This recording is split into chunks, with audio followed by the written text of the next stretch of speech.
thing at the end. Yeah. Let's. I'm gonna get us unmuted here and say welcome everybody to Discussing Tabletop. Are you having a great Saturday? I really hope people are out there. You know, always. Hopefully, it's always going well for all of you out there.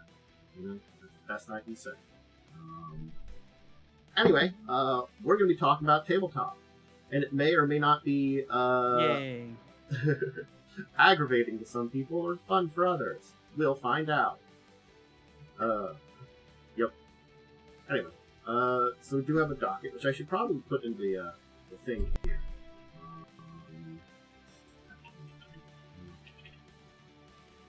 There you go.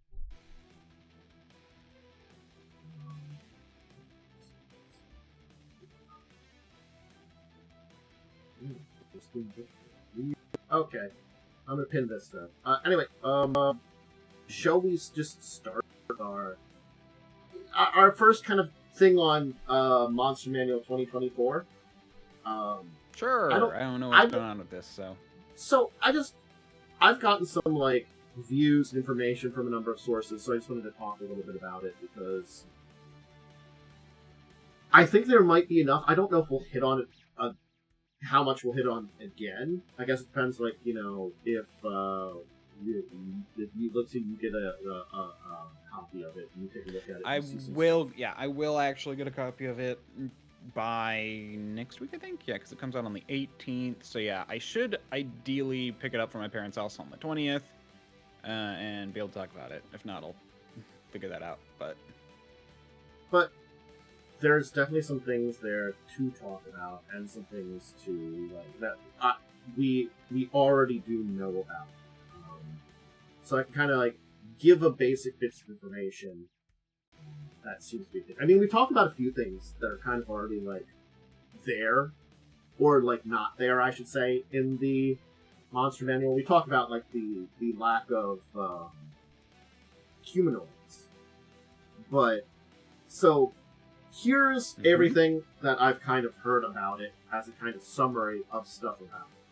As someone that has seen some of the stuff online, heard a bunch of people talk about it, that kind of thing.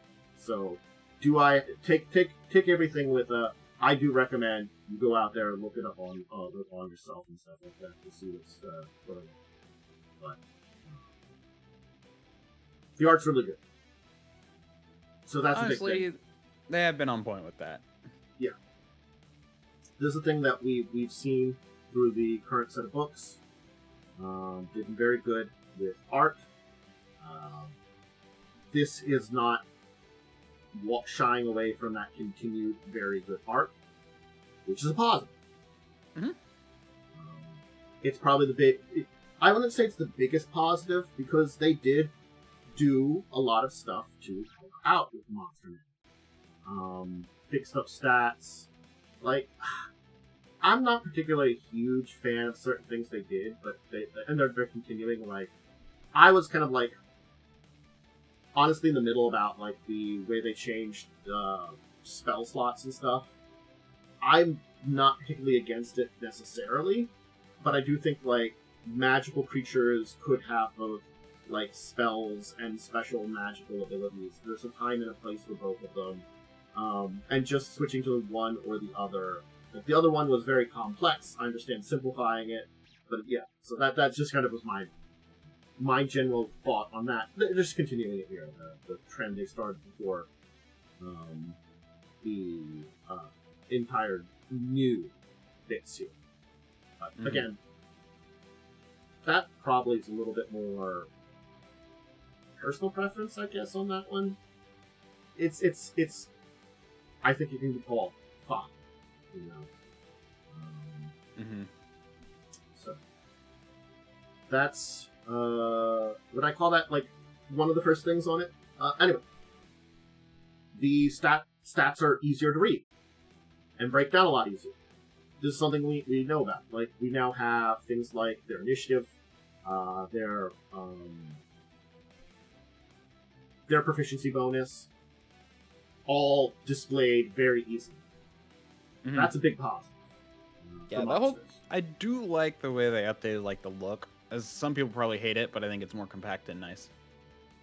No, I think looking at the stat blocks, I do think they are much better. I would not argue against that one too.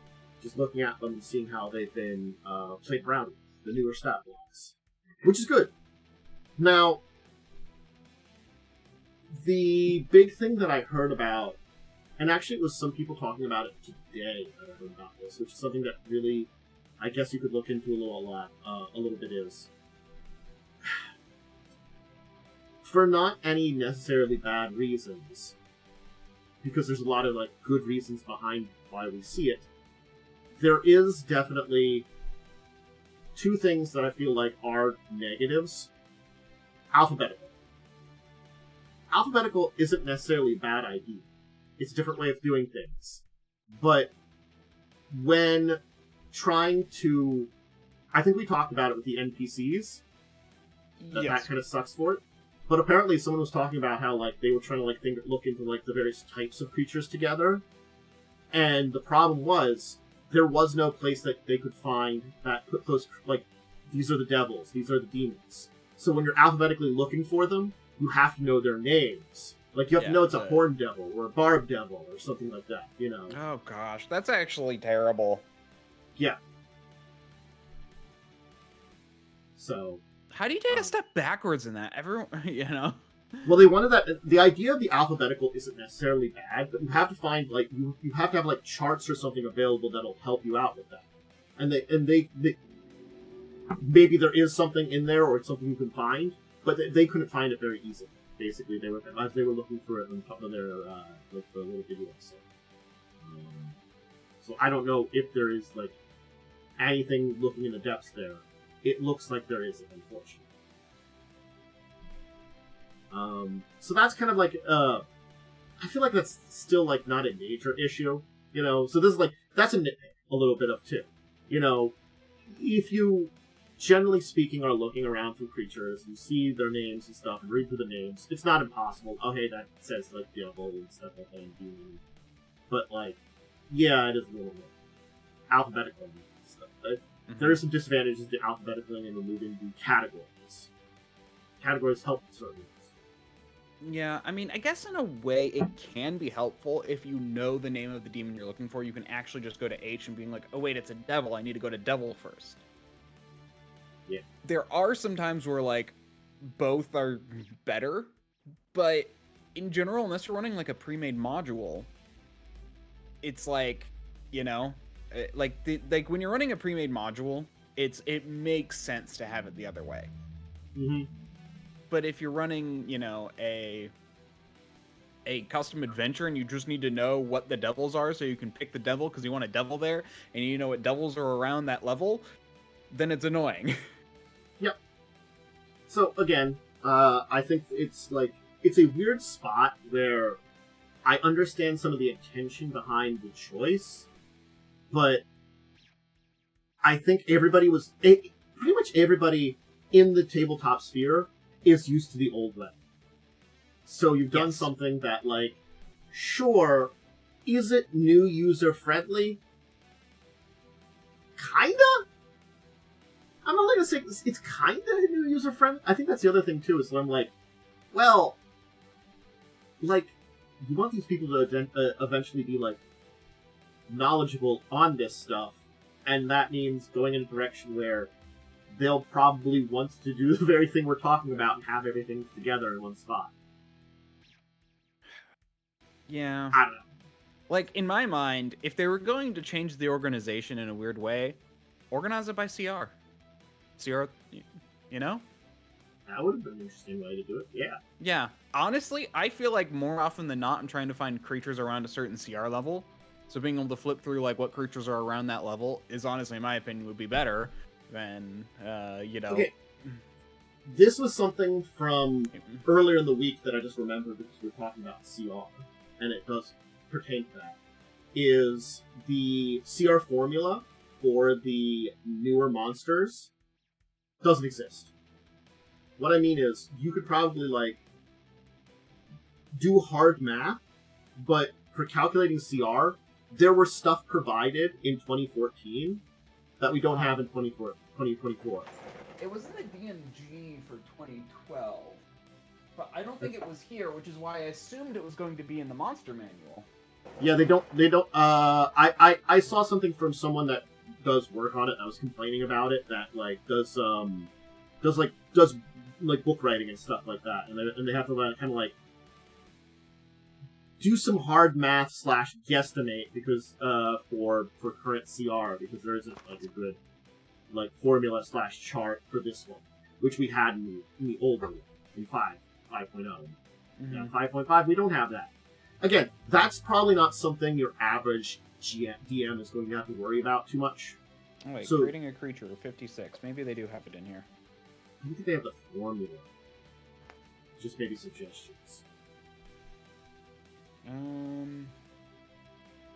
Because they used to have the like calculation, like stuff to help you calculate, CR and stuff like that. As you played around with it.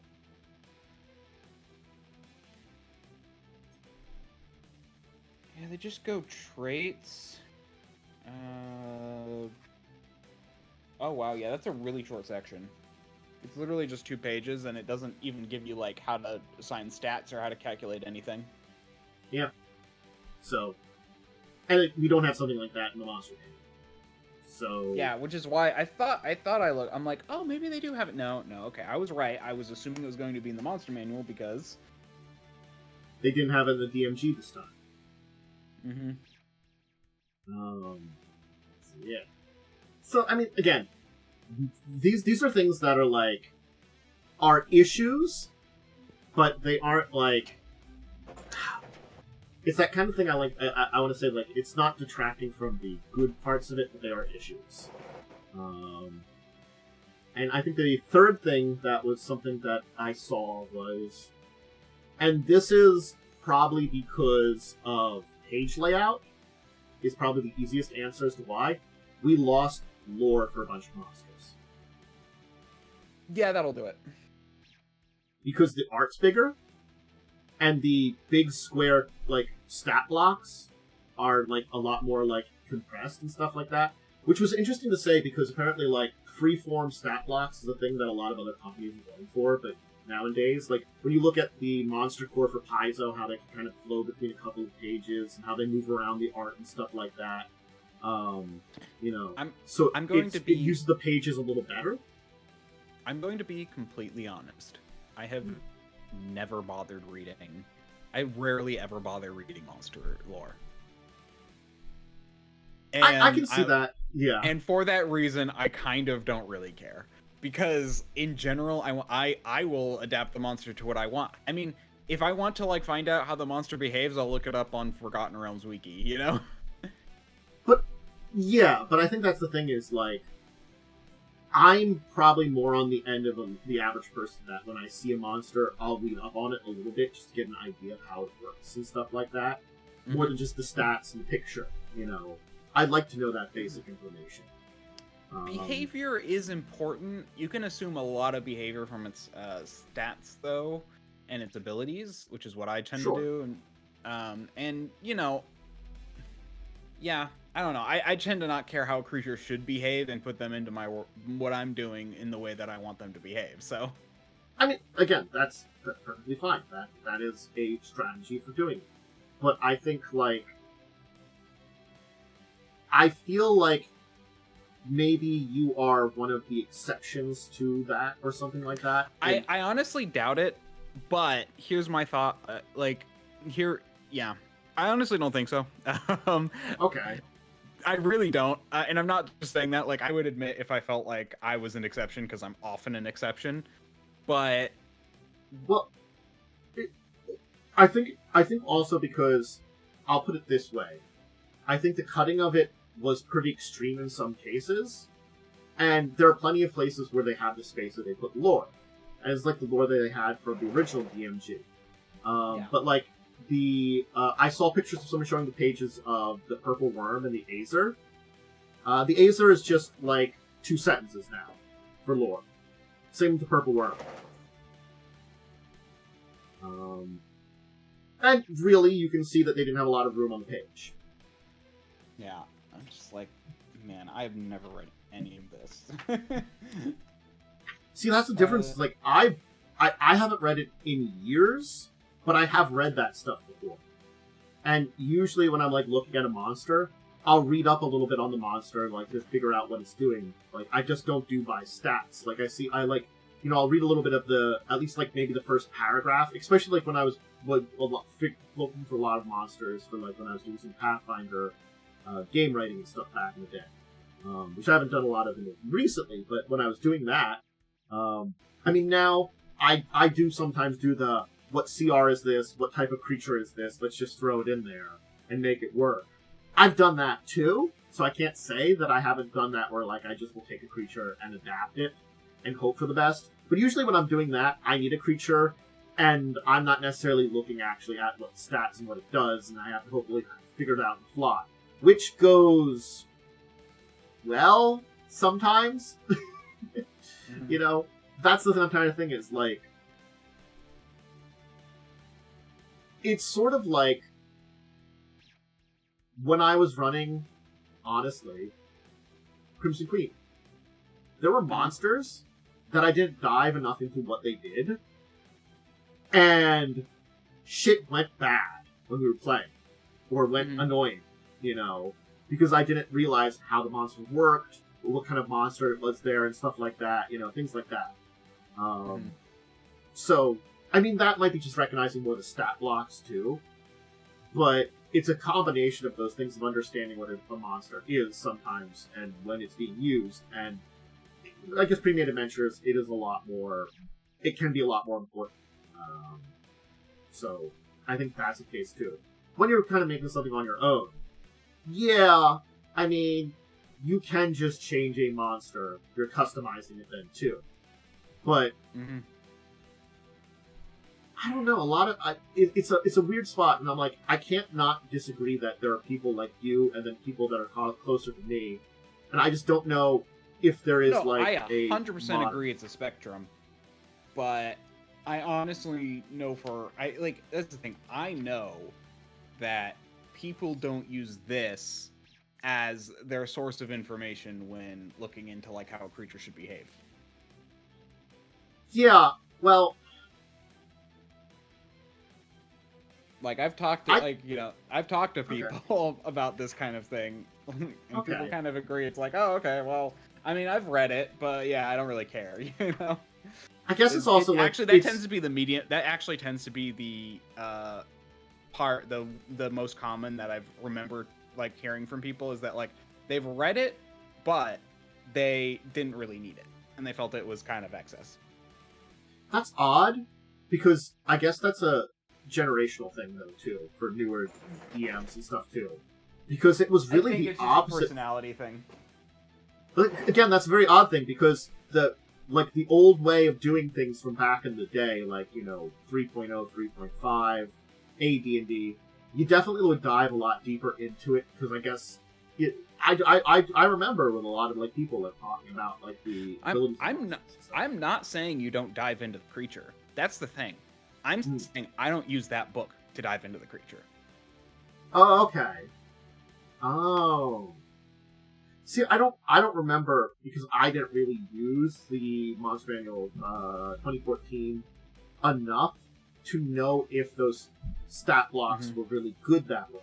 Because I remember I really loved the stat blocks information from 2nd edition. Yeah. I thought they had really good stat blocks that provided, like, it had, like, a habitat society, like, an ecology, and, like, an encounter thing. So it's like, this is what happens if you encounter it. This is how they, like, work together as a group. This is, like, how, like, they fit into generally nature. I liked that kind of division that they had for that, and I thought it was very interesting. And provides a very interesting place for a lot of creatures. Mm-hmm. Yes, but I also want to point out some other ones where it's like, I mean, there was a whole section, like, I just looked at the Rakshasa section, and it basically just goes into how they were, like, they were created by devils in a ritual to free their essence, and I'm just all like, why do I need to know that? You know, that doesn't help me play it. I feel like a lot of that is just kind of background lore on the creature, and I'm like, it's cool, but I want to know how it behaves and how it acts. I guess there is use for some of that lore, but there is like you need kind of both things. Yeah. And like I don't like. I would say from like looking at, I didn't have a chance. Like I'm looking at someone showing a on a video the Azer page. You have the stat blocks, which are great, and can show you how like to fight them, and the stat blocks are better.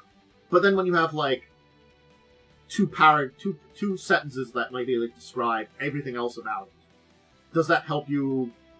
Either way, it's background lore or running it lore. I don't know. So I'm thinking that that feels like more maybe that's more the extreme case where it's really cut away. But I don't know. I think there probably is a balance, and yeah, like there can be too much lore on something, but like yeah, and I think the other thing is because we don't have those groups, we don't have the general lore of like the general lore of demons, the general lore of devils, the general lore of dragons. So like you don't have like devil hierarchy and stuff like that, and things like that that they talk about in the monster. And here's the thing. I'm totally down for reading about that. In fact, I've purchased books that are, I mean, I remember I purchased the 4E Demonomicon just because I wanted to read about demons. And so it's all like, and I read about the demons, but it was a book dedicated to that. Have I read the sections of demon in this? No. No, I haven't. Well, I think that was another... For them, other than needing to cut things away, that was like possibly another suggestion for things like the lack of those group things, is you could just do like we had the Fizzban's book on dragons. We might just get more books like that and stuff like that, which is... Yeah. I don't want to be cynical about it because that's something people have done anyway, but it's sort of like that's been done forever, and I'm like, it's just like, yeah, it's just they want you to spend more money on the different things. There's part of it is that 100%. I mean, here's the thing. I think that it is problematic that they cut down on that so much when they didn't replace it with anything better. Yeah, I think that's the other thing too. I think that's where I'm on with this entire thing, is seeing those like sections that are just like cut down to a couple sentences. It's sort of like you just cut it down. Maybe it's not that important, but you just there's nothing there then. You just have the stat blocks and maybe like a picture and a nice picture, and that's about it. Yeah, it's just, to me, it's like they didn't add. They talked about how they increased it by a bunch, and it's like, well, they really didn't. Well, I think that's the other thing that was an interesting suggestion on this one, which I also like. What did they advertise? What was the big selling point of this monster? Like they had plus monsters. Yeah. They didn't have room for stuff because they can't bloat that book so much. Yeah. But also, like, the 500 plus monsters was like, I think the other one was like 490, and based on like something they said, it was like based on like the actual counts, I think, and what it's supposed to be is like 520. So it's like Yeah, but I think it's the idea that they like their big selling point was it was going to be filled with monsters, so they put a lot of stuff in there. Yeah, and they wanted to make sure it was everything, and really nice, big, flashy art. The art is again really good for a lot of these monsters. The stat blocks are really well done. I mean, there's a lot of big positives about this, but again, it feels like, I think it harkens back to what we talked about. Is everything that they went through, they rushed through all this stuff to get it out. Get goodwill, the 50th anniversary, and this stuff needed more time to cook. Yep. I mean, I would not be surprised, because that's the thing. Like, I'll get it and I'll see, but like, yes, there are times where it's important to like know what the creature is. And honestly, I would love if the DMGs or whatever actually gave tactical information about this. Mm-hmm. Like, imagine if it said, these characters will use this ability to fight, and then this ability to retreat, and then this ability if they have a group, and this ability if they're alone. Like, that'd be really awesome. How about the like big boss monsters? Like, we have more than just the Dracovin. We've got other big creatures like that, like Blob Annihilation stuff. Those things are supposed to be like legendary, powerful fights. You have to establish a story with them. They're a lot more than just drop in a monster. So probably those type of creatures, I don't know. I would want them to have a decent like chunk of like this is some lore about them, that you can understand. Especially because like they will be a story element into themselves for playing against them. Like you don't just use the Trask, and it's part of this. It's like a story element, So I'm questioning. I don't know because I haven't seen a lot of those stat blocks how much we have for these big monsters, but I would hope that they at least have it too. And again, like there is a good amount of like it's not every stat block. Like when they could fit it in, they fit it in, and they've got some of them that are fine. So it's not like they cut down lore everywhere. It's just like a couple of. I think a couple of creatures kind of slip through the cracks. I mean, you think they did a lot for the Tarrasque in the previous one? That's literally all they did for the Tarrasque. Yeah, they didn't really talk a lot about it. Instead, they decided to do a full-page picture. And the big old stat block. I don't know what they're going to have here now for it, too. It does seem like they try to completely stick to one page for most things, or unless they're like a thing like dragons. I thought it looked like they had multiple pages just because you have different stat blocks for dragons and this and that. Yeah. So, anyway, that's the kind of place where I'm at with information, which it sounds like it's right. It's the kind of thing I hate about it. It's like it sounds good, but it hovers around that area of like the DMG. Is it good enough? Yeah. I don't know. And here's the thing I'm gonna say: if they have other things which take up because there are some in that which are like a full page of information, and if they have that like full pages of information for one, but then they have like a blurb for the Azer, that I can see being very disappointing. There is some disappointing like that we can talk about because I did see someone showed off the Imp spawn. The Imp has a lot of open space. Again, it's because they have that what we were talking about that they are beholden to. We have to have the stat blocks in a square, and we have to have this image like taking up this space because they don't have those stat blocks being kind of organic. They have things like the Imp has a mass amount of space open because it's a goddamn Imp. Because even like old Imp lore didn't really exist. It's like here's like the lore, here's a stat block, here's a picture of an Imp. There's a lot of open space on this page. I mean, the Tarrasque literally. I mean, I showed it to you. They could have put a lot more lore with that Tarrasque. The picture was cool and all, but didn't need to be that big. Yeah. I didn't need to take up a full page with nothing else. There's a balance between all that stuff, and I just don't really have the balance at this point in time. So there's a. And that's kind of where it's all like they needed a clear objective, and did they follow that? Who knows yet? But I feel like they didn't, knowing how they've handled everything else so far. Like if I were to write a DMG, or if I were to write an RPG, and it was my job to make the DMG, to make the monster manual, I would write just the stat blocks and enough to run the monster, and then blurbs about how to use them in combat, which is the whole point of the thing. That's what I would do. I think the thing that I feel about this, and here's the thing that I think the book has a lot of good, a lot of positives, and I think the reason why I feel like a little nitpicky on these things is they didn't need some of these mistakes or some of these things that they did. I think that's why I'm kind of like we were hoping to get like the steps forward, and that's what this was going to be. But it feels like you're taking some steps backwards. You're taking steps forward too.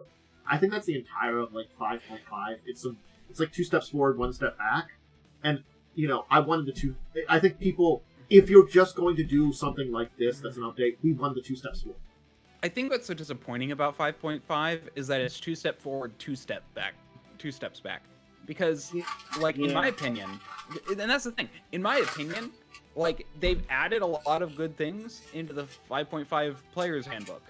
But then they also changed things completely unnecessarily, which ruined certain things. So it's all it's like the previous version was really good, but had some things which were really bad. But we've had years of homebrewing to where everyone had the same rule to fix it. Yeah. And then they did those fixes in the new one, and then they just trashed some other stuff. It's literally we're in the exact same position we were before. Why? Yeah. Yep. You know, I don't know. It might just be like, if you do find a monster, look it up on, like, or something. Like, as much as I like... The moment the book comes out, their stat blocks are going to be all over the internet. Yeah. We just need their stat blocks, not their, not their pictures, not their descriptions. When I need a stat block, I need a stat block.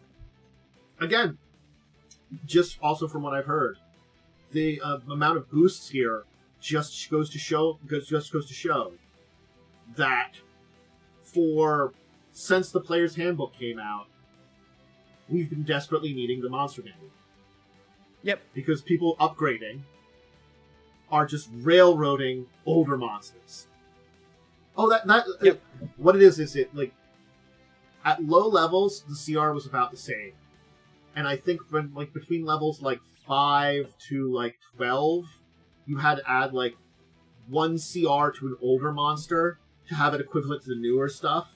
And I think it's, like, a little bit more, like, different when it gets to the higher levels and a little bit more harder to calculate.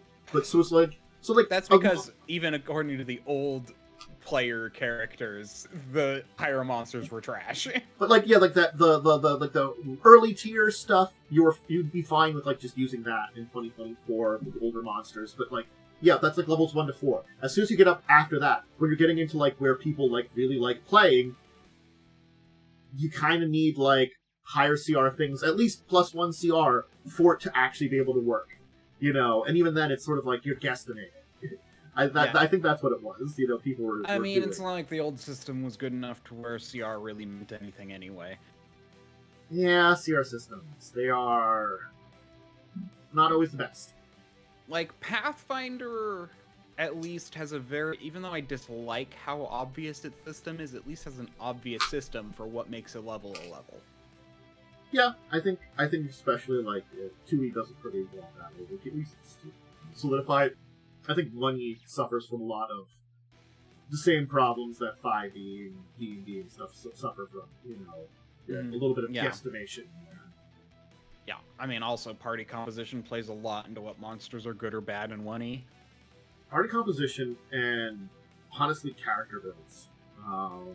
Yeah, like, if you don't have someone who can do negative levels, undead are, like, 10 times harder, you know? Yeah, like, I think that was always an advantage that 5e had. Composition of party mattered a lot less, and character build mattered a lot less. Granted, if you fucked up on both of those things, you might be in trouble, even in 5e, you know? Yeah, I mean, yeah. You basically have to fuck up on both of them for it to be a problem. But, yeah. Like, I mean, Pathfinder 2e has some of that problem, or not the problem, has some of the thing where it's like you still need some party composition, but you really don't also. Mm-hmm. Like, for example, like, healing would take forever if you don't have someone who can heal. But then you could also just have someone who has, like, you know, herbalism or medicine or whatever, because you can do that kind of healing. It's just you can only do it once per hour, which means it'd take a lot longer, but versus someone who can just spend a day casting a healing spell on everyone, and then boom, we're good the following day, you know? So there's a lot of, you know, there is some difference, but...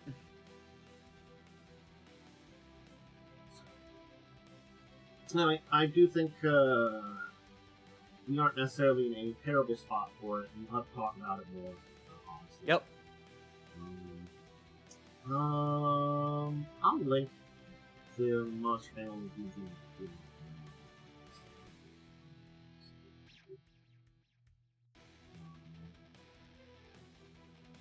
just so that people can see it.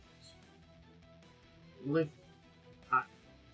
Let's move on though, because we do have some more topics to do. That was a little bit of a big topic.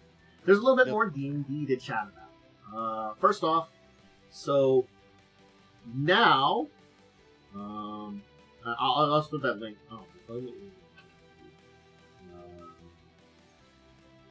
D&D is working with Netflix Wizards working with Netflix for Forgotten Realms show. That seems to be connected with some of the people that were on The producer of Stranger Things. Again, I didn't expect to hear a lot about this, but maybe like the success of Secret Lair has got people interested. Honestly, I'm more interested in this than I am in 5.5. Mm-hmm. Like, I wouldn't mind having some extra, you know. I like, honestly, I like D&D as like a lore. I actually like the Forgotten Realms and stuff. I don't want to run games in it because it's kind of dumb, but I like the lore. I think my thing is, I do like the general idea of the Forgotten Realms lore. It just kind of annoys me sometimes because I feel like they have weirdly like apocalyptic things happening with every edition that like throw the status quo in weird directions every time, and I'm just like, it feels way too unnecessary. Like that's the thing about like I like better about Paizo's lore with Olirant. Bad shit happens. Things can change the status quo. It's never like a left field kind of. It never feels like a left field thing, like sometimes it does with like when you look into the lore on like Forgotten Realms for like, you know, the weird like we merged with another plane of existence which caused this continent to appear, but then they unmerged and the continent remained there, and then the gods were walking amongst us, and some of them died, and some of the things happened because of that. Now they're not walking amongst us, and there's this big thing that happened, and I'm like, oh my god. Well, here's the other thing about Galarian versus Forgotten Realms. In Galarian, cataclysm things happen all over the planet. In D&D, they all or in Forgotten Realms, they all happen in the Sword Coast. It's true. I think that's the other reason that like I do like Forgotten Realms, but it annoys me that way. Yeah. I mean, literally, if you live in the D&D universe, leave the Sword Coast. Do not stay there. There's so many nicer places to go. You can just go anywhere else, and you'll be fine. Go ride dinosaurs. There's dinosaur races in Chult, you know? Yeah. Cataclysm. The closest thing to Cataclysm was your random adventurer raiding a dumb tomb, and you're like, well, didn't involve me. They were the ones going into the tomb. There might have been like some kind of like evil lich or something there. I don't know. But he was busy on his own. He kept to himself until some adventurers came poking around. Stupid adventurers. Go back to the Sword Coast, stupid adventurers. Yeah.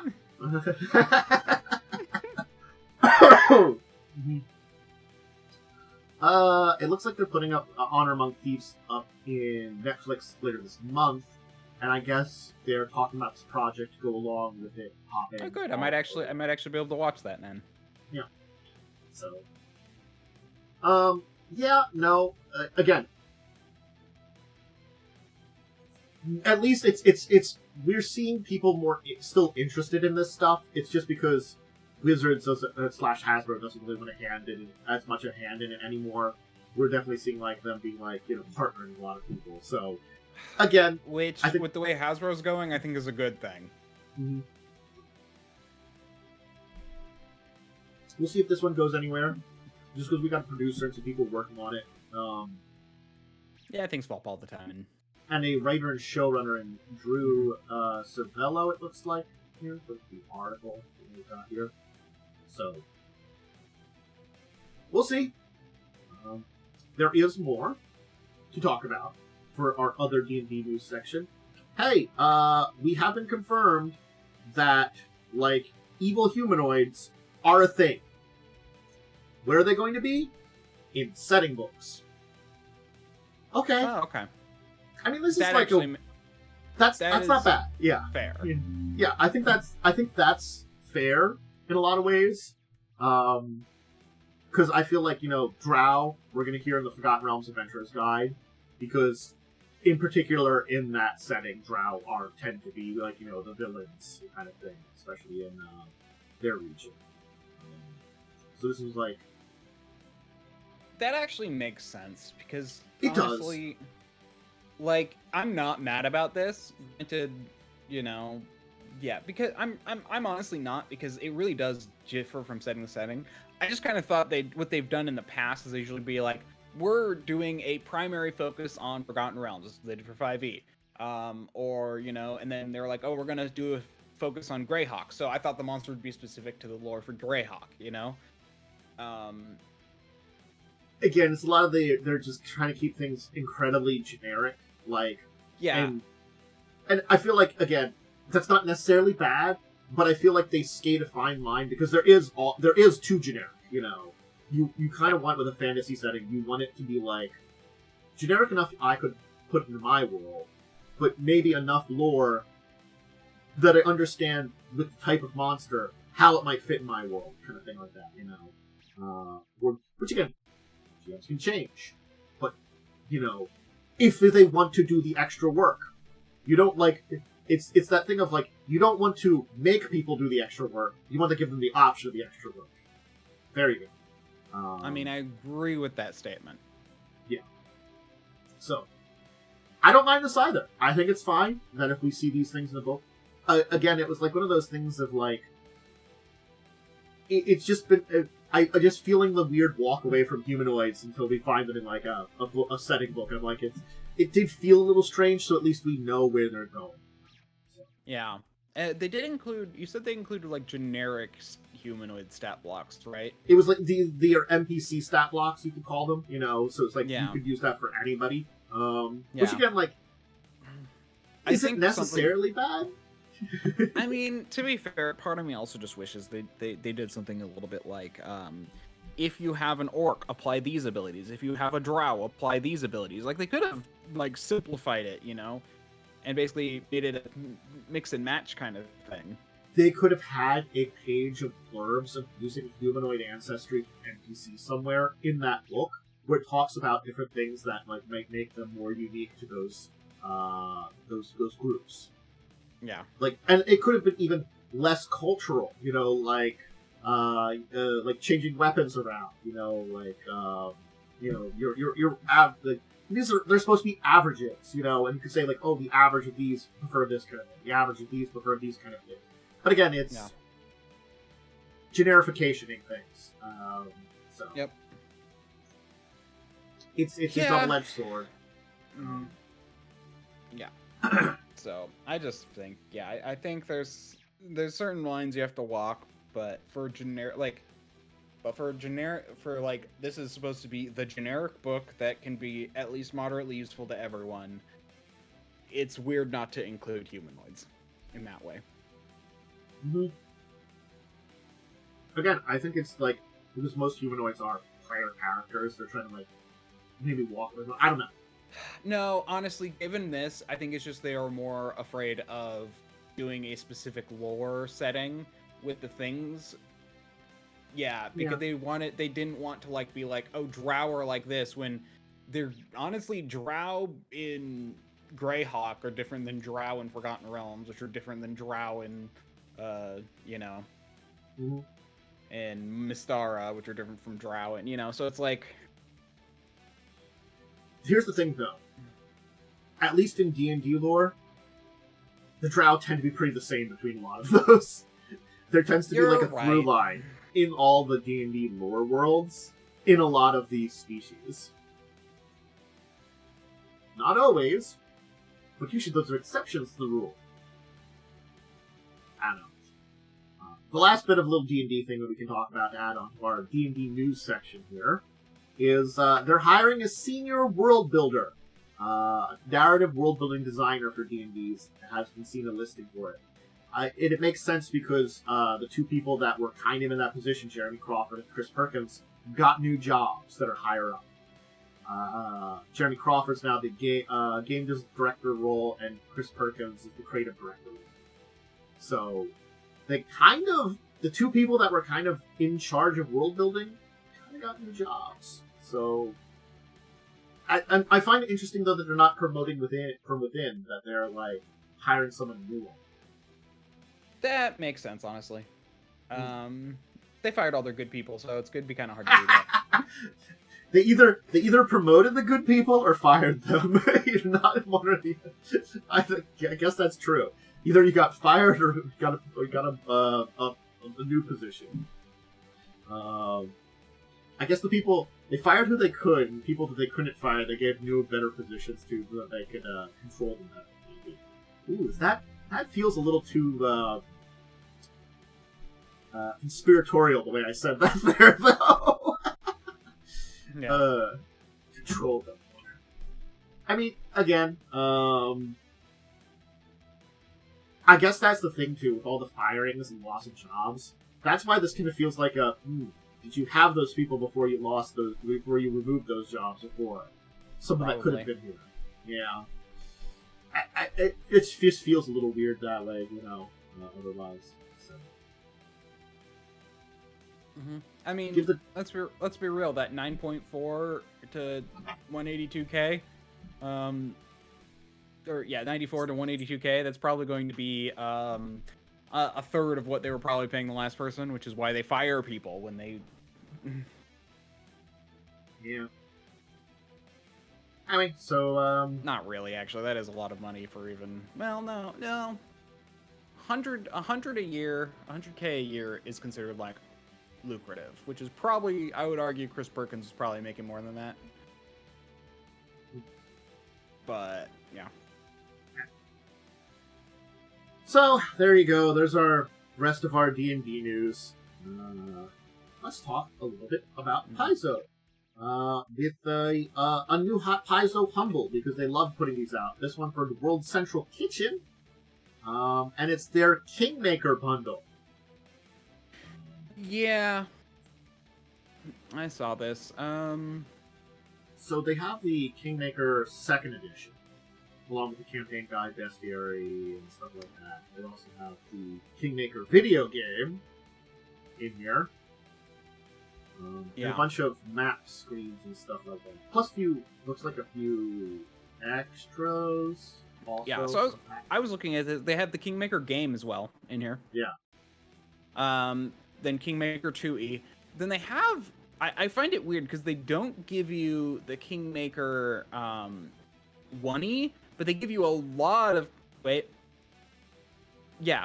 And then they do give you a lot of Kingmaker 1E. It is in here. Kingmaker 1E is in here. I see it. Is it? I don't... Yes. I've been... If you scroll down towards the bottom, past the Player Quora, GM Quora, and the Lost Omens World Guide and stuff like that, they have there's 6 books here. They don't have the combined... I thought there was a combined one in Kingmaker 2. Maybe they didn't do one of those. I think it was Crimson Throne, or Crimson Queen, Crimson Throne, Rise of the Lords, and then this one for 2nd edition. I do see the books here. The Stolen Lands, River Runs Red, Vanguard Vanishing, Blood for Blood, Ward River Kings, and Sound of 1,000 Screams. Oh, wait, hold on. I think I know why I don't see it. Let me see. Oh, okay, I'm dumb. Yeah, okay, they split it up, which is why I wasn't paying attention to it. Got it. They do have it a weird... yeah, Emerald Spire in here. Yeah, well, it's probably because they did do for 2E a combined book, which is the whole thing. Yeah. Okay, yeah, you're right. They do have it. Yeah, I think it's weird that they give both editions and a bunch of stuff for both editions. That's true. I love it. It's like the video game and both editions version. It's an interesting collection of stuff. Yeah. We also have...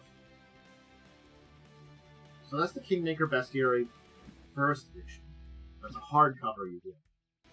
But it's Pathfinder 1st edition, I think, they say. Or is that supposed to be 2nd edition? It says P1? Yeah, it does. Sure. It's 1st edition. It's P1. So they actually label it P2 for Pathfinder 2nd edition and P1 for 1st edition. They also have the Pathfinder Kingmaker Bestiary 5e in here, which I do find interesting. Well, yeah, because they did do a 5e port for Kingmaker, didn't they? They did. I don't see that here, so they didn't include that. But they included the bestiary at least. Yeah, there's definitely like a little bit of weirdness in the kind of selection of stuff here.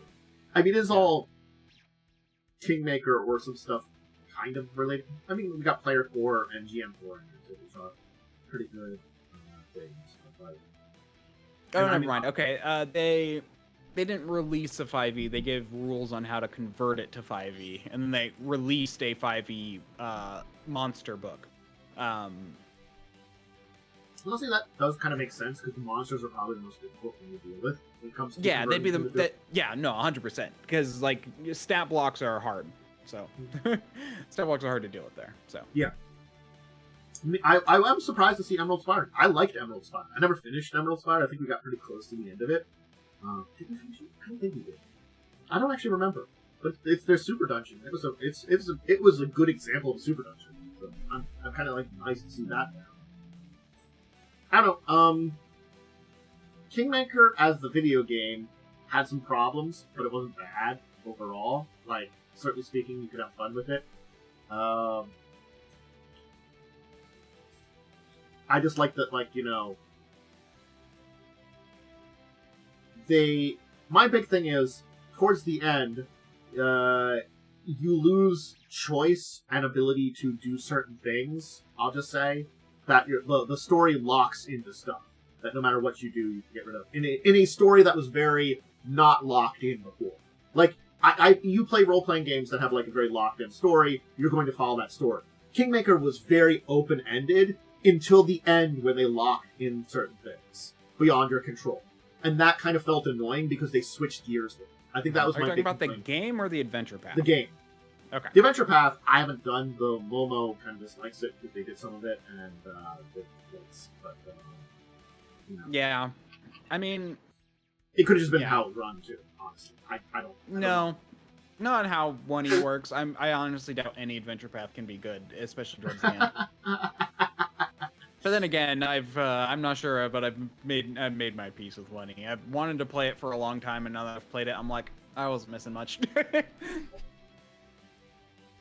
It did get better over time, but 1E has very glaring issues, and I will never deny that. You know, yeah, glaring issues that can easily be seen. And I mean, sometimes depending on the things, you can just ignore them. Yeah. Their issues now aren't good for a stream game, certainly. I think that's I think there is ways to adapt. You just can't have infinite scaling like skill proficiency. If you just tone that down, it could actually probably be really fun. Having stuff that doesn't have a skill focus in there as much too, like, you know, having a story that has much more of a variety of uses for skills, meaning that the specialization of skills becomes less important.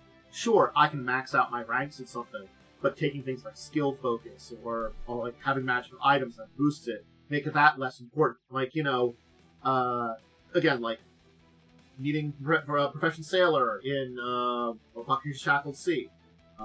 Certain skills that were really good in Crimson Queen. Mm-hmm. And perception is good for everybody, but that's just perception. It's always good. You're never going to get rid of perception being a very important thing, and anybody that has a lot of it being very important on those rolls. That happens in 5e, too. And that's why I'm happy they just made it part of your class in 2e.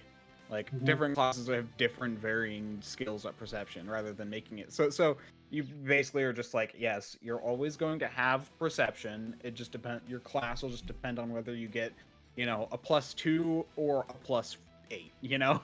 Yep. In the end. So, yeah, that's the Paizo Kingmaker. It's linked down at the bottom for it. But they do have a good selection of things here.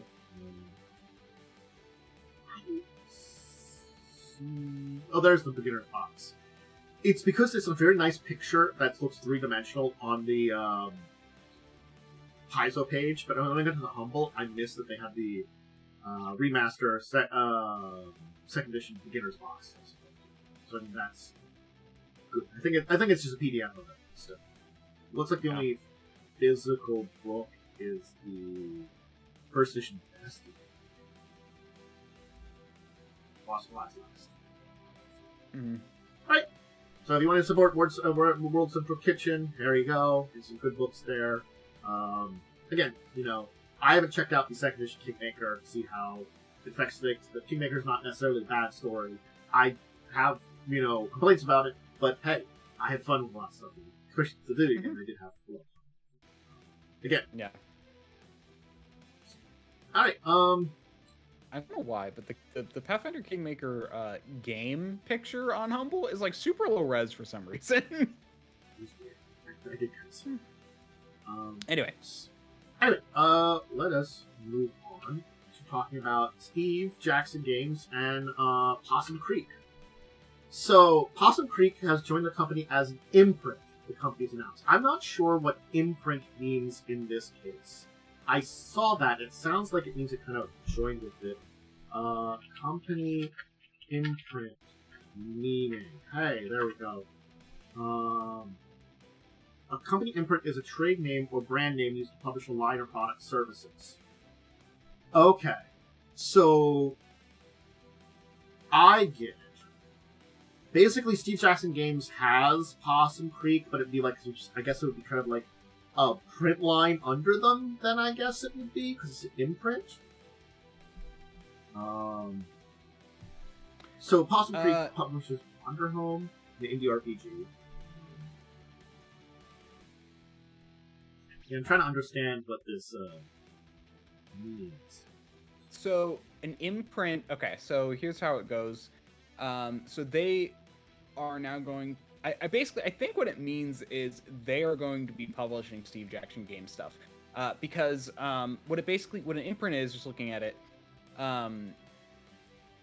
basically an imprint is a publisher is a trade name under which it publishes a work. A single publishing company can have multiple imprints, often using different names or brands as to market works to various demographics, consumer segments. So basically, Possum Creek is going to be using Steve Jackson Games as an imprint, I think. No, it's the other way around. Okay. Steve Jackson, Possum Creek is a Steve Jackson Games. Oh, okay. So basically, they won't have. Okay, so.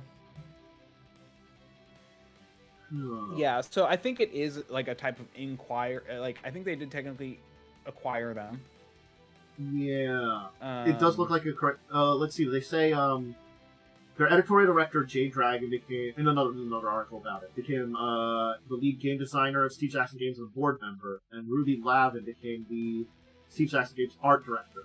It does say Possum Creek employees will be joining SJG as a result of this agreement. Possum Creek will retain full creative and editorial control of its games while assisting Steve Jackson game designs and visual branding teams. Yeah, so it is kind of like it's not a merging, but it's kind of like, it's closer to a merging than it is a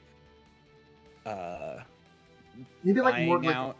It's like a subsidiary, more or less, It's kind of becoming a subsidiary, but it's like, so it's separate, but... Well, isn't this what, like, Asmodee did? It had, like, a whole bunch of little smaller, like, publishing companies or board games under them that were all branched with it, which I think they still do, kind of. So it's sort of like they'll publish things under, like, the Catan name, the Catan name. I've never said that right. Or like, these other various, or Fantasy Flight or something like that. And they are published under that, but they're part of a larger group. I don't know. But apparently, like, they published Wanderhome, which is an indie RPG. It sounds as though Steve Jackson Games, basically, they've just been doing Munchkin and GURPS mostly, and this is them basically getting into other role-playing games and stuff like that. Yeah, so...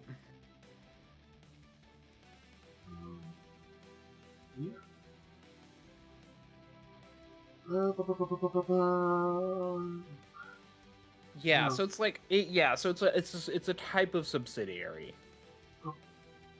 It's just there's probably some legal differences, but I think for simple reasons, it's basically a type of subsidiary. Yeah,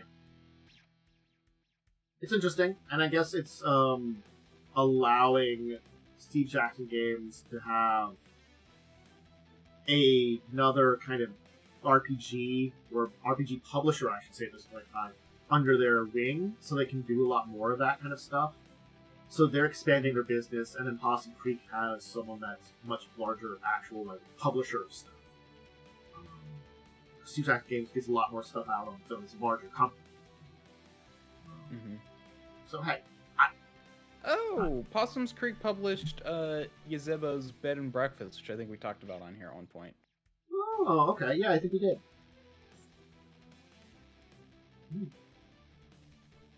Alright. Cool. Well, they're now an imprint of Steve Jackson Games. We'll see how that goes, and if everything goes well for them, hopefully it does. Wish them the best on this new sort of, kind of merger of things. Sort of, kind of. Anyway,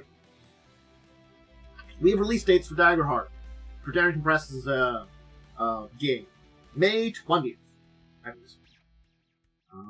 So, Darrington Press, the people that are the publishing arm of Critical Role, they've been working on their own TTRPG. We know that it's actually finally going to be coming out May 20th, and it will have a wider release on June 3rd, basically. So it's going to be in local game stores on the 20th, and then a couple weeks later, it'll be at all stores, like bookstores and stuff, too.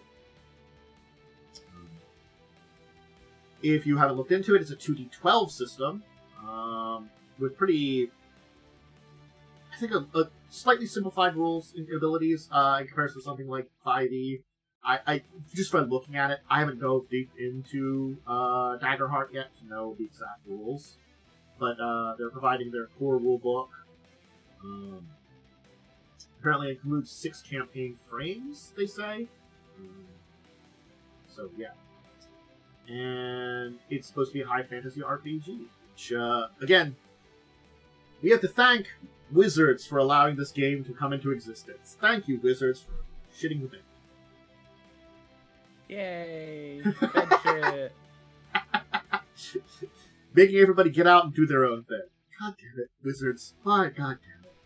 Anyway. Yep. Just, we now know the dates of it, and it's, I guess, one of the big things to come out of there. It's that, Black Flag under Kobold Press, and, you know, everything going on with Paizo and the remaster project, so those are the big things that are the 3 main big things that came out of the OGL debacle. This is one of them finally coming to light. So Steve Jackson Games is doing something else. I probably should put these like next to each other, but like I went in order of how I found them. But you know, which is just weird. So do they have a link to the thing? They do have a launch reminder for it. So Fighting Fantasy. We're getting Kickstarter from Steve Jackson Games. They were solo game books. I have seen some of these things, but I don't know anything about Fighting Fantasy. It's an interesting one to bring back then. It's very like 80s into 90s kind of feeling and stuff like that. Basically choose your own adventure RPGs, it looks like they kind of were. I will also put something to start a web page.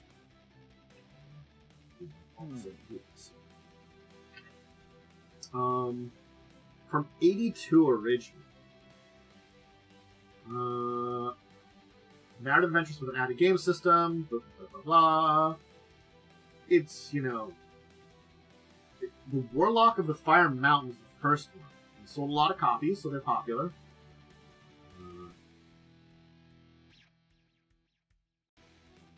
Okay. Yeah, so it's kind of a choose your own adventure thing, but Yeah. RPG style. So yeah, Steve Jackson teamed up with Games Workshop founders and Final Fantasy co-creators. Game Workshop founders. The Warhammer people. Or some of the Warhammer people. And Fighting Fantasy co-creators. Oh! It's a second Steve Jackson! Because there's American Steve Jackson that does Steve Jackson games, but apparently there's a British Steve Jackson and Sir Ian Livingstone. Wow, that's a... There's 2 Steve Jackson combining their powers. This is too much. We're doomed. It's double Steve Jackson. I do like that's too... Steve Jackception. Steve Jackson. You're right. Man. Yeah, this is like definitely a series that looks interesting, but it's also like... don't know how it will go because I don't know a lot about this. I guess it's got its popularity because it was popular. Honestly, choose your adventure books. I never got into them, but I can kind of see their appeal. Yeah, and since these were supposed to be more like a choose your own adventure combined with an RPG, it's an interesting idea. You know, like I wonder if it's like, you know, you actually have to make a stat block, and then it's like, oh, if your skill is this, it's like, oh, intimidate. Oh, if your skill is this, you go to this page. If your skill is that, you go, you know.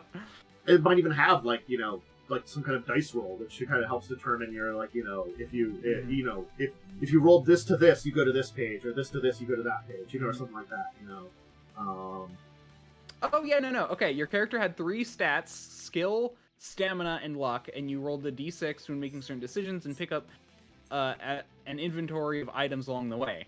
So yeah, it's literally like an RPG. So it's like, yeah, so it's very much like you have a skill, and then it's like you roll. It's like, okay, if you got above a 5, then you can. It's our first version of a solo adventure RPG because it's basically a very simple RPG combined with choose your own adventure. It sounds like. Yep. Interesting. Again, yeah, choose your own adventures can be fun, and it seems an interesting thing. And we're getting it kind of back into print from its ancient days. So, you want to know what this reminds me of now? Like what they have nowadays is a visual novel, or not a visual, like a visual. Not a visual novel. Is that what those called? Like one of those games that are like game visual novel things. Yes, you are quite correct on what to call it. It is a visual novel? Yes. Visual novel is the correct term. Okay. Got it. Yes, it is. Okay. Yep. I'm glad I got that right. I don't know why I doubted myself so badly. Alright, cool.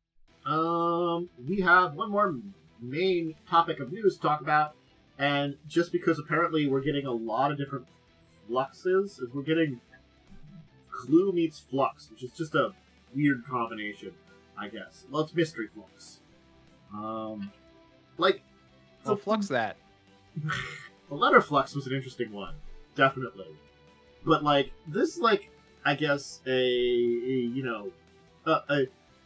basically supposed to be Fluxx, but it's kind of got the spoof on detective movies and stuff like that. I mean, this is actually really classic what Fluxx does best.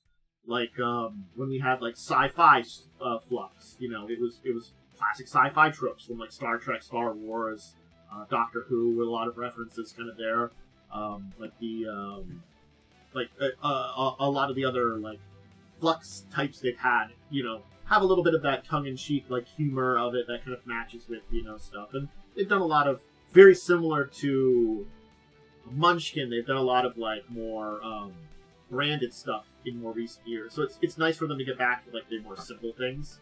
Because, honestly, the variety and kind of spoofiness nature makes the choosing a different Fluxx very interesting. They're fun, you know. It's the same game, but, like, different little things that make them unique and you know, make them play different ones. You don't play them together, play them on their own. Okay.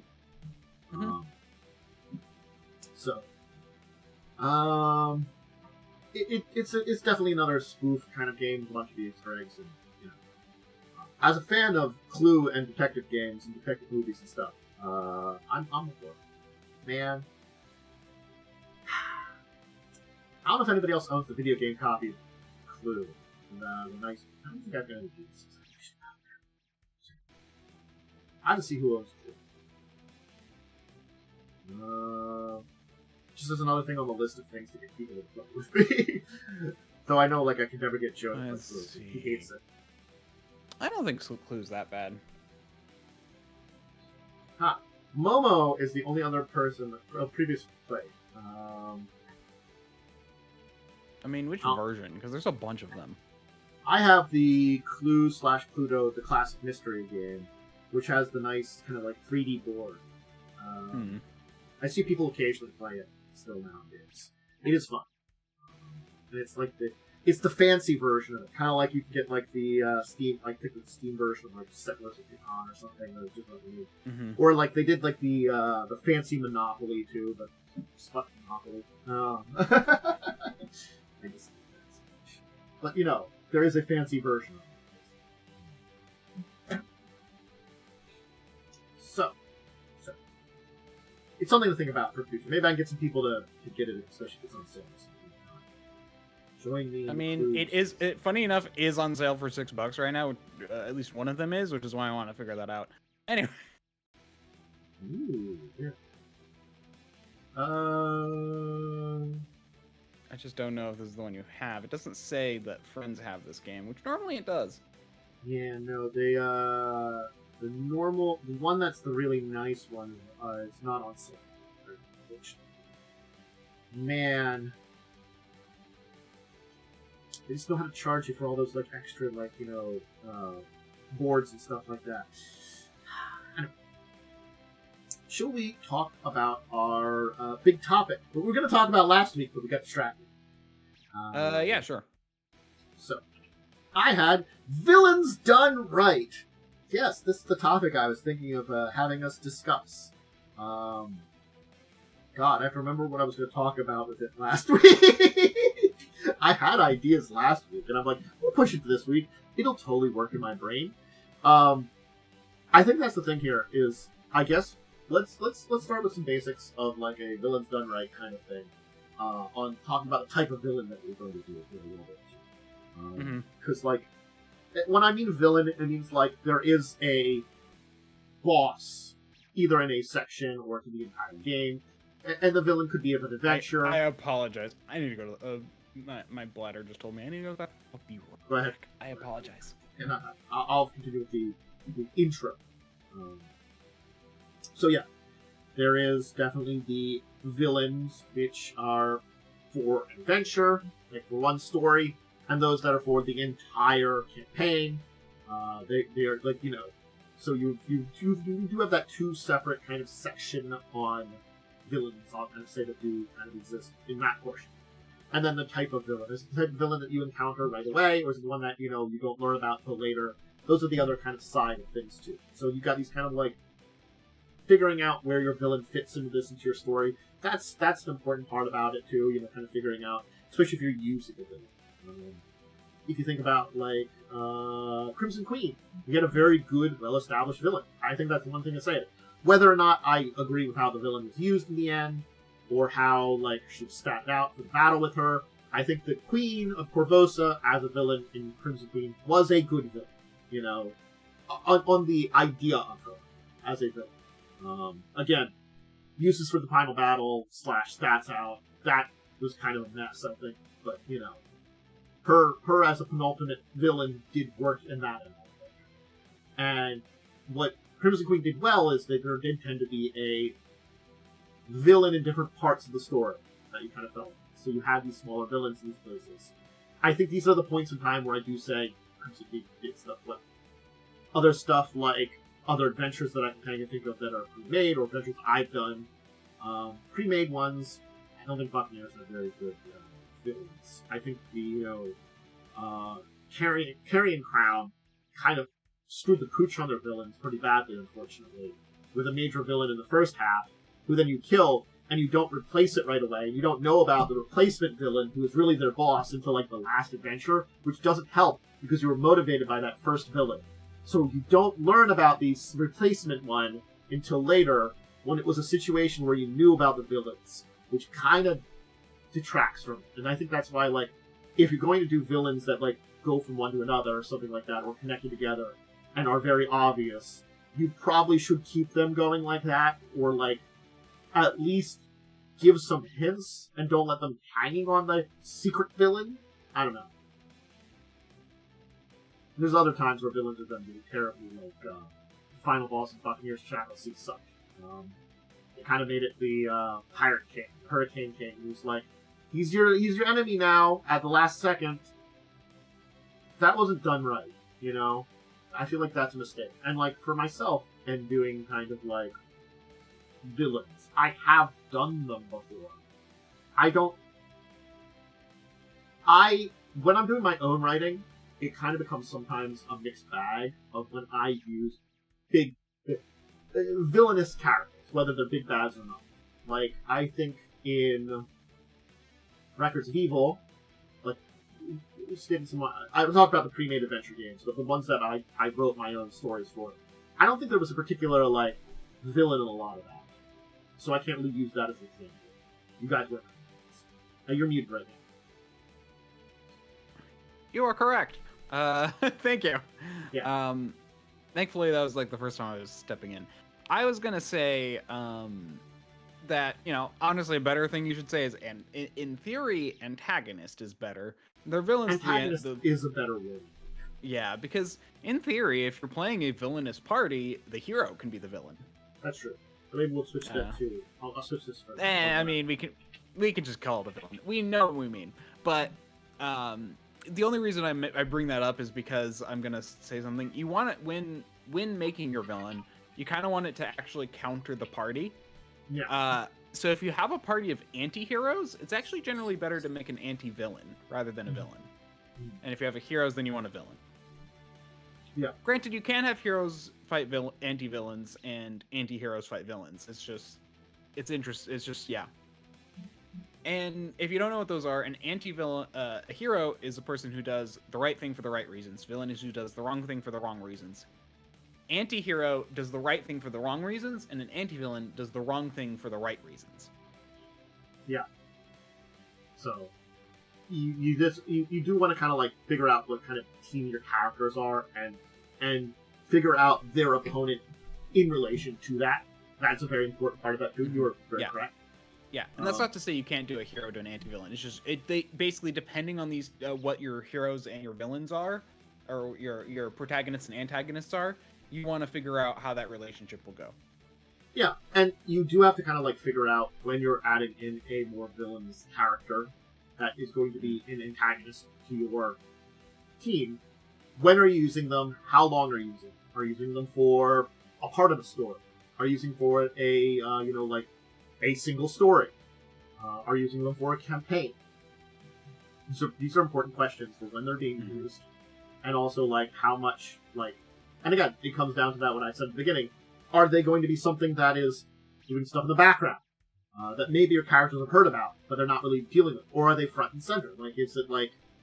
I think I've talked about this, and I think Momo talked about it with me, that, you know, in Carrying Crown, which I talk about how, unfortunately, it's got some issues with writing, the villain of the first half could be at the funeral for, like, that's a good way of, like, introducing him. We talked about that. Like, having that villain at the funeral for the guy you're there for, when he's the guy that murdered him, you know, who happened to be in town doing, like, evil stuff, and it's like, oh, some interesting people showed up before I could leave here, you know, something like that, you know, who's murdered your mentor kind of character, you know, draw you to all this town where there's a funeral for him.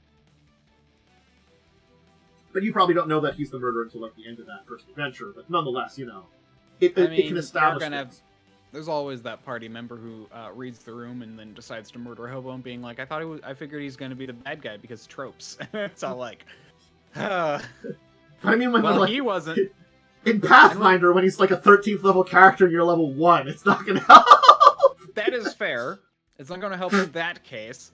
You know, there are certainly games where you can just do that.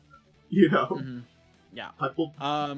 Basically, the way you fix that is, oh, that wasn't the real guy, this is the real guy. It's basically be like, oh, yeah. You basically just make him a henchman and be like, okay, whatever. You know? I will always remember, and this was with a much older group that could actually would play the game better. Playing Carrying Crown, because I did run that a few times in my campaign. The last time, of course, was like the final nail and me liking to run it, but I ran a time. And it's a lawful evil nation. They show up at a place, talk to a guy, one of them detects evil, and the guy's evil, and they're like, he's gonna be our enemy here. When I'm like, he's just the guy in charge, he's lawful evil. Now, I'll tell you, he was scheming some shit. But it did throw me off, so I didn't figure out a way to, like, make it work for that. So it did just kind of accelerate, and we kind of just got through it. But there was an entire plot line in an area that they kind of wrecked, and I wasn't ready to deal with that, where they just detected evil and then decided, when they kind of forgot from their brains, evil nation a lot of people that are in charge of places just tend to be evil, you know?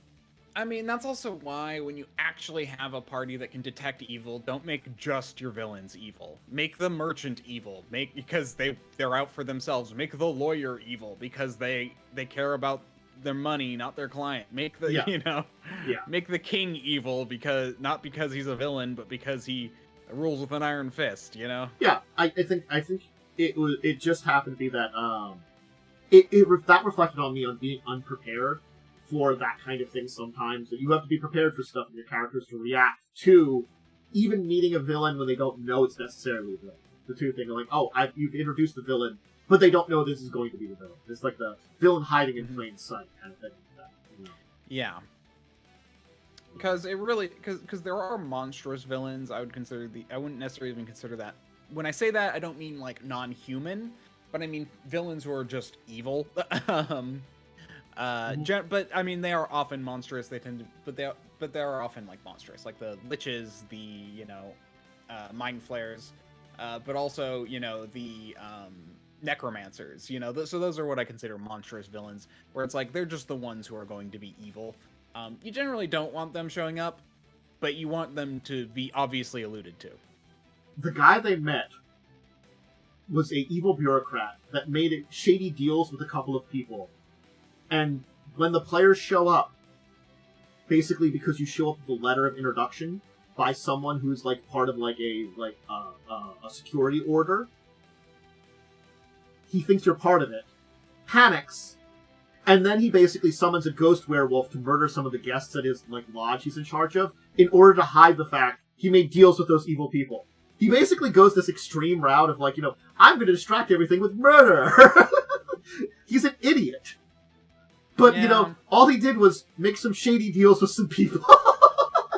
Granted, they are people that are your team's enemies, and they are after, so there is a reason to be there, but it's sort of like, he is kind of an idiot. And it's just, he was just a bureaucrat, and happened to have some magic to summon a spirit werewolf. Yeah. Now, yeah. In fact, I shouldn't say monstrous enemy. What I should say is obvious enemy.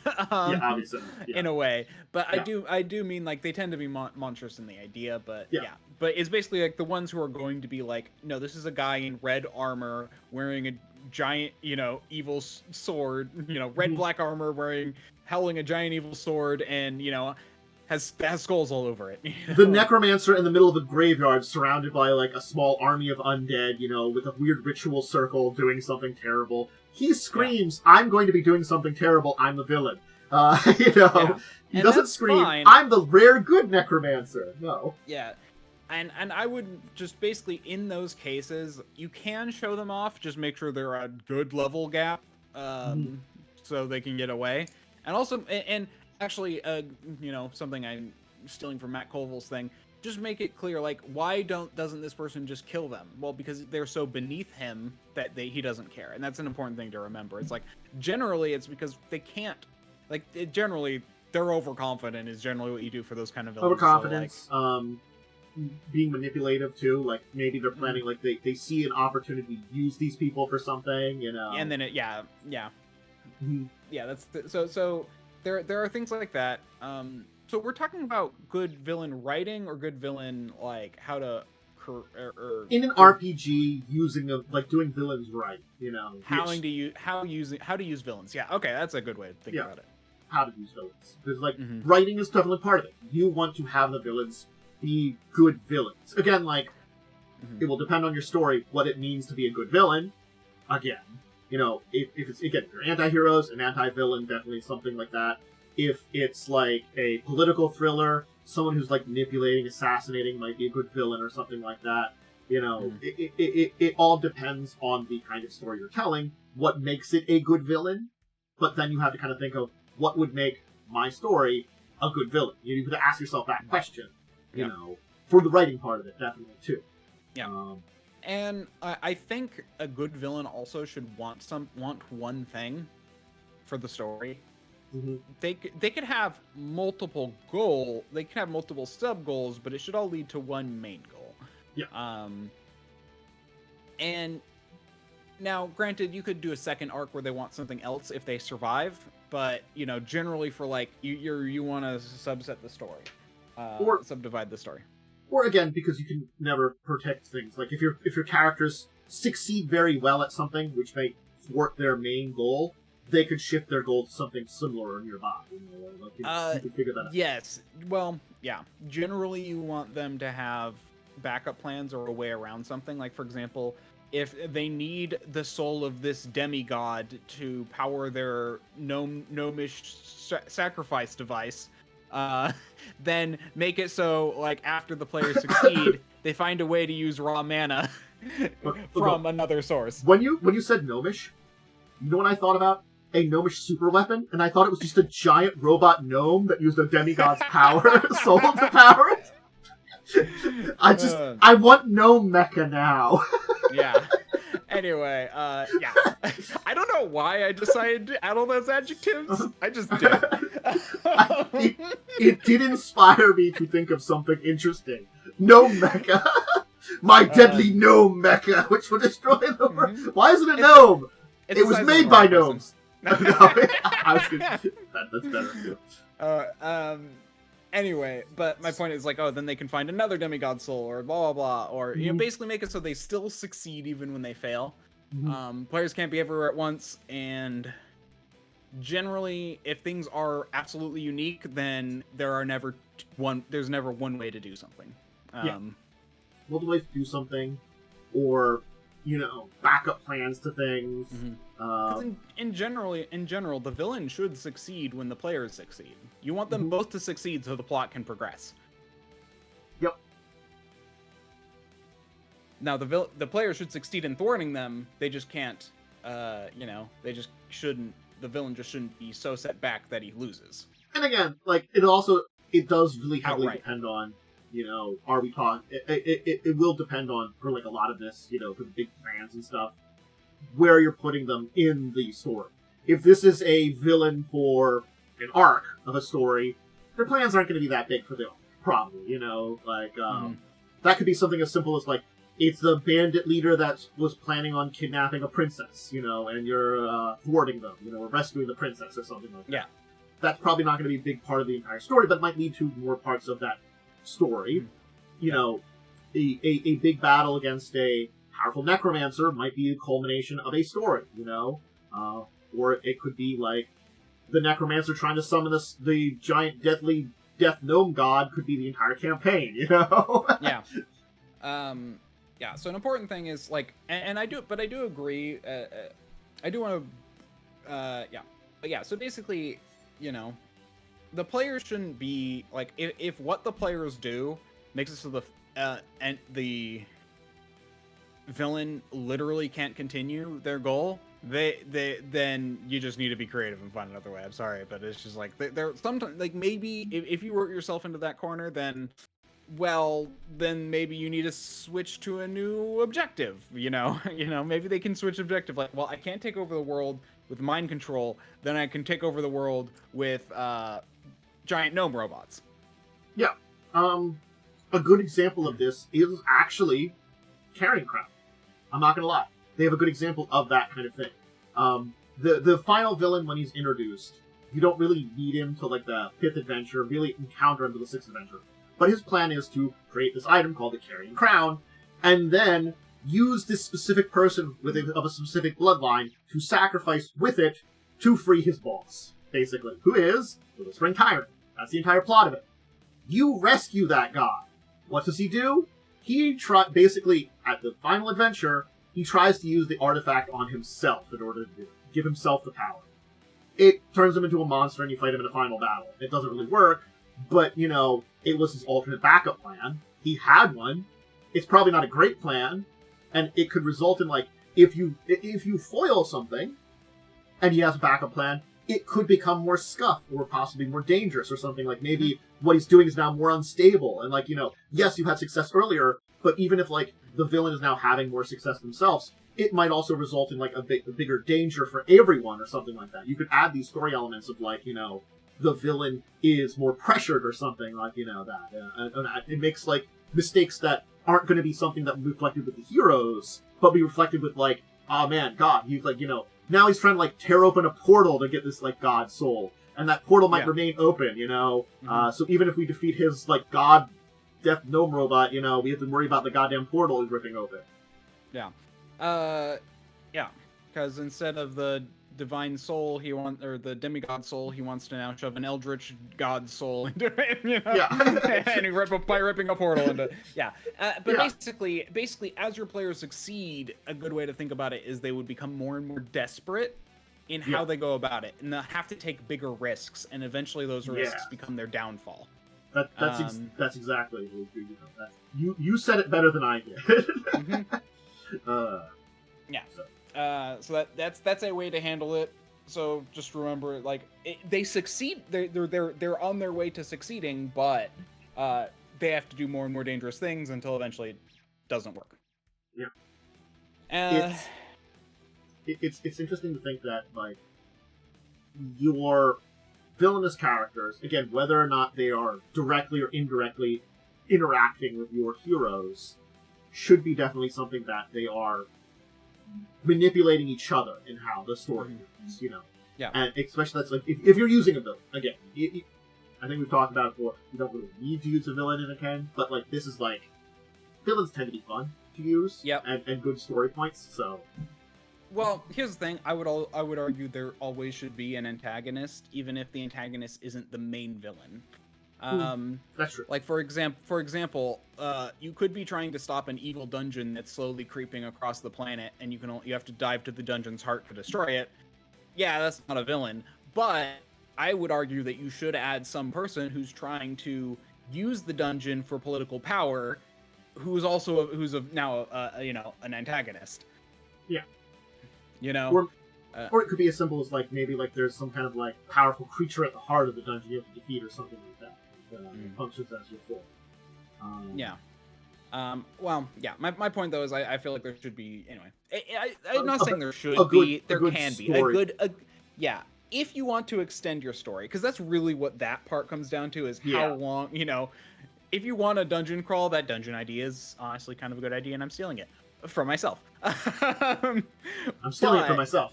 But yeah, a political side of things is also kind of a nice idea if you can, you know. So I think it's sort of like also like your average dungeon crawl usually has a what would quote unquote be a boss monster to it on average. You know, something that is the biggest, baddest monster. That tends to be the villain of that dungeon in a way, because it's the boss of that dungeon. Yes, maybe only encounter it once when you're finishing the dungeon, but it does function as that kind of thing there. And it can be more than just, I go fight the monster. There could be machinations, evidence of the creature's existence as you're exploring the dungeon. Things like that you can set up stuff. That way that's a little bit more subtle, and might not deal directly with, like, you know, whatever horrible things it's doing. You might not figure out what horrible things it's doing. You know, you might be there for a dungeon crawl and run into this, you know, evil shadow dragon that, you know, I was going to go, like, you know, murder the local nearby town. Now you're fighting me. You've interrupted I was summoning the souls of the dead to, like, you know, torment someone. Now you've interrupted me, or something like that. You know, you could just incidentally walk into, like, a villainous thing, too. Yeah. Granted, that's probably a lot more like small story rather than big campaign, but... Yeah, I mean, it really depends on the story you're trying to tell. I mean, as well, like, if you're trying to keep it short, then maybe just a simple dungeon crawl is all you want. Where it's the player's goal that are driving the game. And that's another thing. You can have a game where the players are driving it, where it's like, you know, and I'm not, like, a villain tends to make it so the GM drives it somewhat. Players will always derail, but... yeah. It's also important to note that the villain of your story does not need to be a combat villain either. You can make it more like a political villain. Where you can fight the villain's henchmen constantly, who constantly outpower you, but then when you get I just thought of a good example. You know, House from Fallout New Vegas. He is a villain in a way. I mean, you can side with him, obviously, but he is extremely frail, but he has an army of robots, you know? Yeah. He's also in charge of an area, and you're not necessarily going on direct war with him or something like that. You know, you're not in a position to do that. It could be like a noble in a city, is your antagonist. They are working against you. They have plans that they have, but they are working within the rules of the city, or like sending like minions who can do things that are like more legal stuff, that they're not directly involved in that kind of stuff. So sort of like you can't get into that fight with them because they are protected by the very people you're trying to help, kind of thing, like that.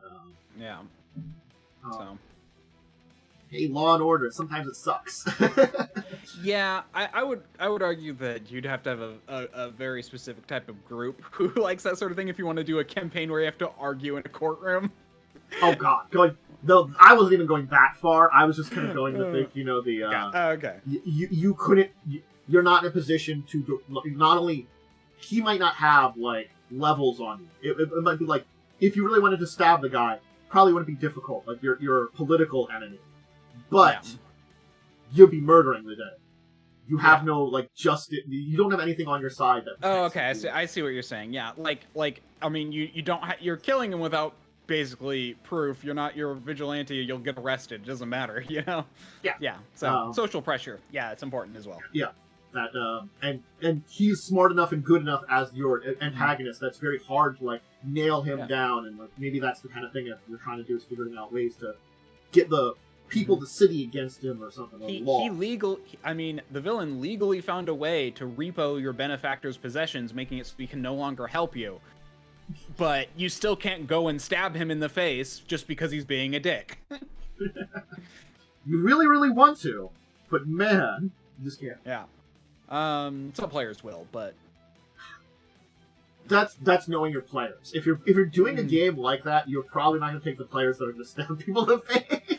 I mean, and if they do, it just becomes a different kind of adventure, and you have to just be like, okay, well, I'm going to change the adventure. Sometimes you might have to expect that kind of thing. Be like, okay, well, you got my boss. Give me 2 weeks to plan another adventure for you guys.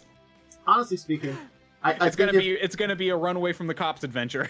That's actually what I was thinking about. It'd be like an escape the law of the country kind of thing. You're now the most wanted people. And then I don't know if there's a way to clear your name, or maybe like they have to do something that'll like earn them a right to like clear their name or something like. Maybe find that evidence now that he's not alive to hide it or something. I don't know. Mm-hmm. Yeah. So, yeah, if you want to show your villain and make him obvious, you definitely need social repercussions, which are important. Yeah. Social repercussions is a big one, or like, definitely like power repercussions can work too, Yeah. That could just be as... And even then you could just be like, he projects an illusion of himself to gloat at, at the lesser people, or something like that. There's a lot of things you can do. You just have to figure out... Again, this does all come down to the story you're telling, how you're telling it, all those kind of things, the type of game you're doing. There's a lot of those questions you are going to have to ask yourself, but you have to keep these kind of things in mind when you're asking those questions. Mm. Okay. Anything else you can think about for this? I think no. a lot of this. Yeah, I mean, if I'm gonna, if I had to go into like an overview of what we just talked about, it'd be know your players and your villains and how they will know the type of players and type of villains you have and how they might interact. Know the keep in mind their plans. Make sure your villains have a clear plan and backup plan for when the players eventually succeed, because you want them to succeed. And then also make sure make sure to show your villain if you can show your villain, go ahead and but add repercussions if you need to so to protect them. And if you can't show your villain, then I forget what that was. It was like make it clear who the villain is, make him monstrous or whatever. Anyway. Yeah. There's definitely a lot of things you can do. Just you have to keep in mind, understand what you're building, and execute. I guess that's the other word. And be prepared for your villain to get executed. Be prepared for anything. Players are unpredictable messes. I've been a player, and I know I'm an unpredictable mess. They're unpredictable at the best of times. Yes. I don't know what I'm going to do half the time until I do it in the game. I'm just gonna hold up this character named Tools for an example of like, chaos incarnate that I just did stuff with. I just said things and they happened. Yep. Oh, I loved that. Anyway. It was fun. Alright, let's talk about our week in gaming. How did you do anything last Sunday? Sunday, no. Okay, how about Monday? No. So so I didn't do anything till Wednesday. Did you do stuff with Joe Monday or Tuesday? Or did you start a new game on one of those days or something? We did a little bit of For the King this week, which isn't really king.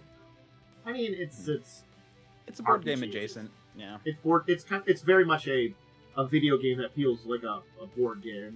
They do that on purpose. We got me, Joe, and Aunt doing a little bit of that. It's actually a really good run. I could say I chose the herbalist because of course that was a great idea because healing the entire group is a good idea always. Yeah. So I'm loaded up with heals and I just keep our team alive. So it has been very successful. But I think I've gotten just about as far as I've ever gotten in that game. Which is for like the 3 bosses, like the Mind Sucker, Lich, and thing. That's about as far as I got. So that's about where we are. That's been fun. We played a little bit of Wrath of Shardalon. We did another run where we're doing the 3, which Blaze joined us for that one. We did get Blaze. Yes. We did He joined just before we start. Well, technically after we started, but before we even got to where his turn would be, so it worked out. Yeah, it was perfect timing. We're just basically doing like a set of 3 adventures in a row. I think you can technically just do one of them or all 3 of them. It's kind of like that it is. So it's like you roll into them. So that's kind of an interesting one to try out. A little bit of differentness because you can kind of mess around with the picking and stuff. So, Wrath of Shardalon has been fun. It definitely feels like very random chance when we're very successful, non-successful. So. Yep. I think we were in very good shape at the end of the last time, which helped us a lot with this one. But we're less good. I was about to say we did get lucky with our recoveries and stuff. We got lucky with recovery potions when we got poisoned and stuff. I also think that we had a lot of experience, which we don't now. We used a lot of that experience we had. So we actually ran into a few issues where we had to decide we won't have experience if we get something worse. We have to, Yeah. We had been kind of in a big thing, but we got hit by a lot of pretty nasty events. That's the entire thing. Is some of those events are pretty damn nasty. Let's see. I don't think I did any other tabletop sim stuff. I don't think I did. I'm trying to remember. That's the one thing I hate. I would love for Steam to be able to tell me is when did I play this game this week? Yeah, it just tells you how long you played it. You can sometimes figure it out based on the fact that it shows you the order of your most recently played games. So if you played it, if you played a game in between then and there, you can. So. Yeah, I can see that. I think I did a little bit of Civ 6 with Joe. I think that's the other thing we're doing. I've been playing around with because Civ 7's out, if you don't know, and I do want to get into Civ 7 at some point in time, but I also want to wait until we get some updates because it looks like it needs to be. But it does look pretty fun and interesting. Different kind of Civ game. I think I was talking about this. I want to do some of that. More Civ 6 or maybe some Star Wars or something at some point in time. Just get through it. Gaming. Anyway, I think that's all. I just been working on some stuff in the background for tabletop stuff. I have to get Foundry now, which I will do this weekend because I moved some money over the other day. Do so. I will buy the Foundry because I'm going to try to do Foundry for the new game. We'll see how it goes. But it's have to purchase it. So At least it's a one-time purchase. Yes, that is the advantage. Yeah. That's everything then. Unless there's something else that you can think of. No. Oh, you had your game today. I did have my game today. So we went searching. So we started off looking for Linkus. That's my character. Linkus's uncle, or sorry, grandpa. And found out that he did stop by this place, but he was not currently here. He did some research for his thing, for his life project that all gnomes have. All gnomes have a life goal that they want to like build this one thing. Few gnomes ever succeed. But yeah, so we found out he went to a different. We found out he went to a different place. Yeah. Then we went to Grilla, which is that's where we started. Then we went to what is that one? Jensen, or I think like. Alright. Name sounds familiar, but again, like my it's like a crescent. It's a crescent planet. It's that this is me being like that sounds familiar, but I haven't read through all the Spelljammer lore books in actually a little while. So yeah. Don't mind me. I do not remember. Jinsol, that's what it's not Jinsen, Jinsol. Right. Yeah, it's actually like a crescent-shaped planet. So it looks like a crescent moon. And Finn wanted to visit his family, so we all went to his town, and apparently there's some suspicious stuff going on where people have been disappearing. So we started looking into that, but we still have no idea because the game finally ended. Yep. So not a ton happened. There was a lot of I've actually started to realize just because of the way there's a lot of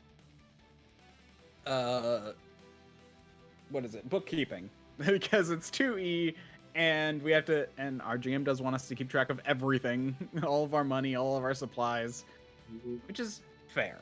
Honestly, I'm actually down for that kind of thing. It does take specific players to like that kind of thing, but I'm one of them, so it's fine. Cool. Alright. I guess that leaves us it for today. We left off on a good spot there. We got our good information done. So I hope everybody had a good time, enjoyed learning about this stuff, and enjoyed our discussion. I'll be back next week. Hopefully Worm can join me, or some other folks here. Definitely back for the Saturday for Discussing Tabletop. I'll be back on Tuesday for gaming. Worm, what's your schedule this week? Yeah, so you can find me tomorrow, Sunday at 10:30 a.m. PDT, or Monday, Tuesday, and Friday at Monday, Tuesday at 7:30 p.m. PDT, and Friday at now 5:30 p.m. PDT. Yeah. So yeah. Cool. Now it's fun. Fuck it, whatever. I'm in a weird position where there we go. Now I've moved it.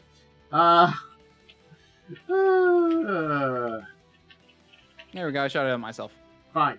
I just had a position where my glass was just such in a way that where I was trying to type it in, I could not tell if I was making a typo.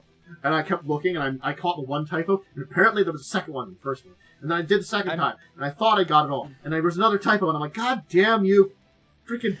I mean, here's the thing. The one thing that, for me, that's easy, is that I type DiamondWyrm so often in things that, like, it's just like muscle memory, so I'm like, I don't make a typo. I just make typos in general, so I can catch myself a lot. Oh, it's so funny. Whenever I try and shout you out, like I've been doing on Fridays, I'm like, wait, no, I forgot the E in the, wait. It's like, so. Also, it's like, as much as I do enjoy the newer, keyboard that I got, that I replaced it like this year. Oh, you always have to get used to a new keyboard, and it can take a while. I'm still getting used to it. you know, it's been like a month. I'm still getting used to it. It'll probably be a couple more months before I really feel like, because it's like there's a couple of times now I'm typing that like I'll do like a double letter or something. You know, it's like where like the way I would like tap on the other keyboard. You know, probably because it was like older keyboard, the pressure and stuff like that. I'm probably putting more pressure. Okay, so I got this keyboard and it's got this like extra set of macro buttons right here, and so often instead of escape, I hit this macro button, and it's just so annoying. Yeah. It happens. Yeah, and I've had this thing for like a year. I'm sure it will be. I'm sure I eventually will be fine, but it's just, again, it is definitely something that will be To be fair, I do it way less often now, but I still sometimes do it. It's something I'll eventually get used to.